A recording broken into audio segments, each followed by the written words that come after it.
전체 상황 정리해봅니다. 코로나19 확진자가 10,000명을 넘어섰습니다. 첫 확진자 발생 이후 74일 만인데요. 한편 정부는 이번 달부터 입국한 모든 외국인에 대해 활동 범위 제한 조치를 시행해서 자가격리 수칙을 어긴 외국인을 처벌할 수 있게 됐습니다. 보도에 홍석우 기자입니다. 오늘 0시 기준 코로나19 누적 확진자 수는 62명입니다. 누적 확진자 수가 처음으로 10,000명을 넘어선 건데 지난 1월 20일 첫 확진자 이후 74일 만입니다.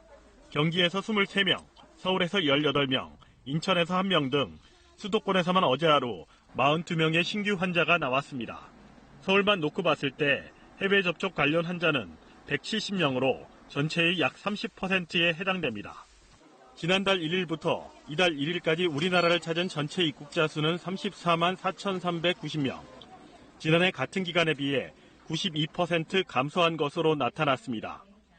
입국자 중 75%는 우리 국민인 것으로 집계됐습니다. 출발지별로 봤을 때 중국에서 입국한 사람은 지난해 같은 기간 87만 5,034명에서 올해 2만 4,912명으로 97% 감소했습니다. 또 미국과 유럽에서 온 입국자도 전년 대비 각각 58%, 71% 감소했습니다. 국내 입국자에 대한 전면적 자가격리 조치가 시행된 이후 어제 처음으로 입국자 수가 6,000명 아래로 떨어졌습니다. 어제 오후 전세기편으로 도착한 이탈리아 교민 205명 가운데 1명은 확진 판정을 받아 병원으로 이송됐습니다. 나머지 교민들은 임시생활시설에서 14일 동안 격리 생활을 합니다. 최근 일부 외국인들이 자가격리 조치를 어기는 사례가 이어지자 법무부는 이달부터 입국한 모든 외국인에 대해 활동 범위 제한 조치를 시행했다고 밝혔습니다. 이에 따라 자가격리를 어긴 외국인은 3년 이하의 징역이나 2천만 원 이하의 벌금형에 처해질 수 있습니다. 외국인에 대한 활동 범위 제한 조치가 시행된 건 이번이 처음으로 법무부는 코로나19의 해외 유입을 막기 위해 이 같은 결정을 내렸다고 설명했습니다.